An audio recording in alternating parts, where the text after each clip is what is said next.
Hi, welcome back to the garage. Sorry it's been a bit of time, but I've been busy getting the AR back together. It's all rebuilt now, MOT, taxed, insured, on the road. I've even been for a little ride on it, which was took me back to when I was 16. So today we're just going to have a quick look at that, how I put it back together. I've got a few more parts, and most importantly I've actually managed to get to the dyno at long last. I've done a few power runs with the Giannelli and BDK pipe, so stay tuned in if you want to see the results of that. And if you're liking it, then please leave us a like, subscribe, share. Thank you. Okay, some mail.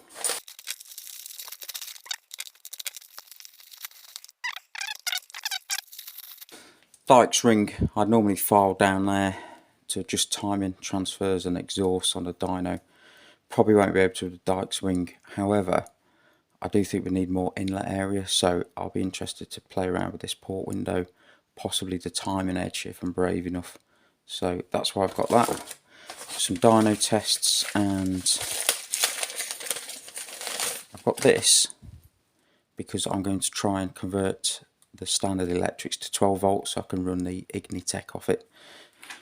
Got a bike going yesterday, sounded really good, put a little short up, quite a few people looked at that, so that was nice.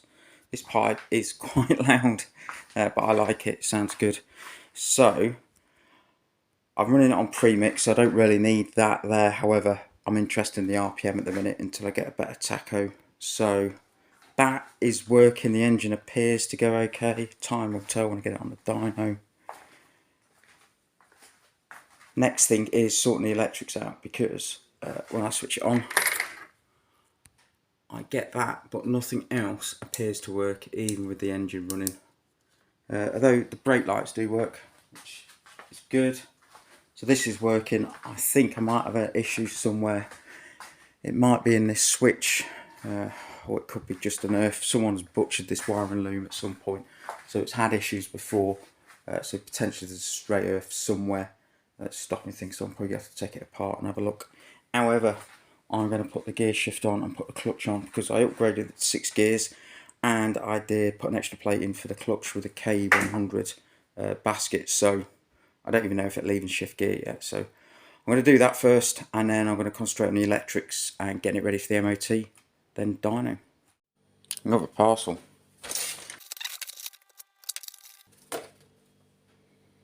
New reed valve. SX65 reed valve. It is a standard one, but very similar to a V-Force 3, if not the same. Ready for the first dyno run, standard ignition though, so I don't expect it to do particularly well because it's not able to rev to where it wants to be. Another issue is with the Fuchs dyno, it's got really nice pneumatic wheel chock, however it doesn't come back far enough. Ideally that wheel wants to be on the other side of the roller, so I'm going to have to do something to this wheel chock. So the Fuchs dyno, bought it a few years ago. It didn't work. The standard optical sensor didn't work at the back. However, me and a mate, we'd acquired Sports Devices dyno kit, which we retrofitted to this dyno. It's quite nice. So it's got the pneumatic wheel chock. It's got integrated fans to blow air over it. It's also got a wheel fan as well, and then underneath in here it extracts the exhaust gases through here to the front through this pipe which goes outside to atmosphere. Yet another parcel.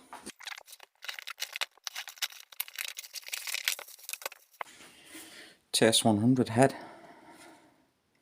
should apparently fit, and as you can see it's quite a bit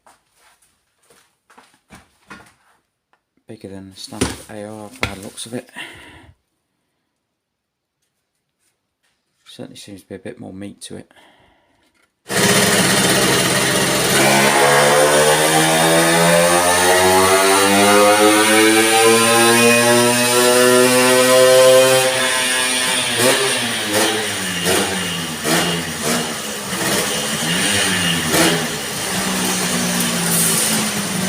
Right, first power run done. As you can see, the Giannelli has made 5.4 horsepower at about 6.5, well 6.2 RPM. For comparison, I've put a standard AR50 curve on that I took quite a while ago, had a micron pipe on and a BDK upgraded ignition, and that made 2.6. So Giannelli 5.4. Let's see what the BDK pipe can do. Okay, so what I've done now, I've took off the Giannelli exhaust, put on the BDK exhaust. I don't think it's going to make a massive amount of difference because I'm still running the standard ignition, which is holding the revs back. So it peaks around 6, which is where it cuts itself. So I'm going to give this a go, and then I'm going to change the ignition, advance it as much as I can on the standard stator, and see what that does. Right, BDK pipe. Let's see how it did. Not great. Peaked, bit of a blip there, 4.4 horsepower. As you can see, it's nowhere near as good as the Giannelli, but the reason is it's the ignition. This pipe wants to rev higher. It's designed for a higher RPM, whereas the Giannelli, I imagine, is based on a standard pipe, which is why it's probably a little bit happier at these lower RPM. Right, I'm going to see if I can get any more power out of this just by advancing the ignition. It's really retarded past about 7,000 RPM, which is why this pipe isn't working. It's designed to operate about 10,000 RPM. So I'll take these off here.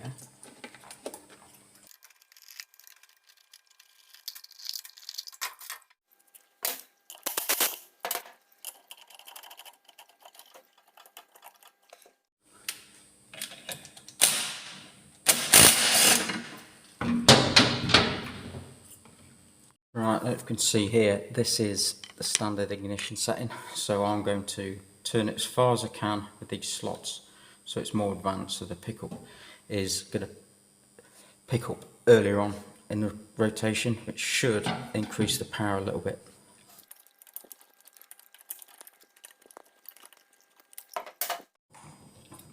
So I'll move that as far as I can, and now I'm going to do the bolts back up again.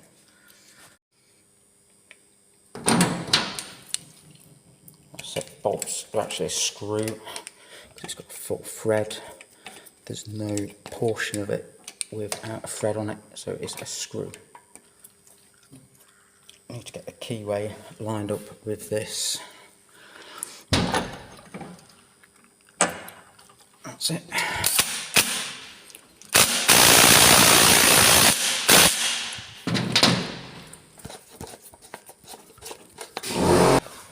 Alright, let's see what I can do. Right, just run with the advance, and as you can see, it's a lot happier with a bit more advance. Still not massive power, 7 horsepower.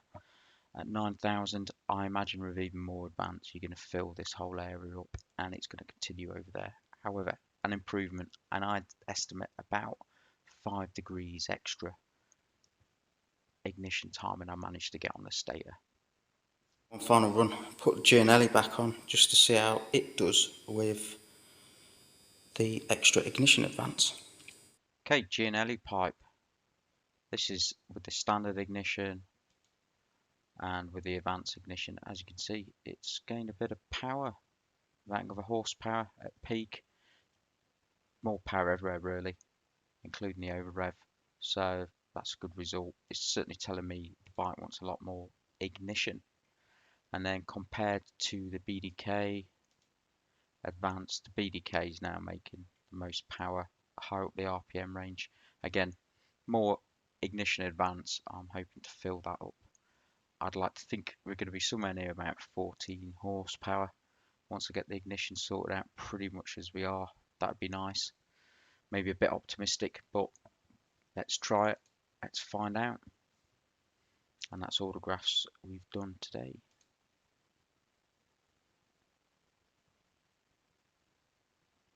Right, on the BDK site, I thought I'd show you pictorially what I've been going on about with the issue with the ignition. It has got RPM versus mil, but we'll go straight for degrees. So the standard one, as you can see, is a very retarded curve. I'm trying to get it to peak around 9 to 10,000 RPM, and as you can see, I've got about 2 or 3 degrees, 4 degrees, say, ignition advance, which is not enough. Around that, you want at least 14 to 15 degrees ignition advance, which, as you can see, the BDK has got at 10,000 RPM, it's got 15 degrees. So that's what I needed. I probably lifted this curve a little bit by advancing the stator, but only by maximum 5 degrees. So that's why I'm still having an issue getting the BDK pipe to rev and getting the engine to rev, because there's just not enough ignition advance.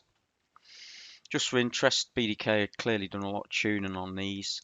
You probably won't be able to see it, but their race exhaust on an AR50, about 17 horsepower at about 9,000 RPM. And then they've got a race tuned AR93 and they're claiming just under 20 horsepower and said it should get to about 98 mile an hour. So I think 21, 22 horsepower on our dyno should get us to 100 mile an hour. Right, more mail. And another reed valve. So this one is another KTM 65, but it's the current model, I believe. It is standard. Quite a nice transition into there versus the older KTM 65 reed. About the same width, so this will fit in once I modify the barrel to take it, and that's the standard. Not a very good way. Outro. Okay, if you're still with me, that's great. I hope you've enjoyed it today. Hope you like the dyno runs, seeing where we're starting from 7 horsepower. Hopefully we can double that with some more ignition. Talk about the ignition. Next video is going to be converting to 12 volt regulator rectifier, 12 volt battery, get the 12 volt electrics working on the AR, which means we can then power this Ignitec, which means I can then plug in that BDK curve and give us a good starting point and hopefully get some more power. As always, if you liked the video, please like, subscribe, leave us a comment, and I'm going to look forward to getting back to you hopefully a little bit sooner this time. So thanks again and catch you next time. Bye.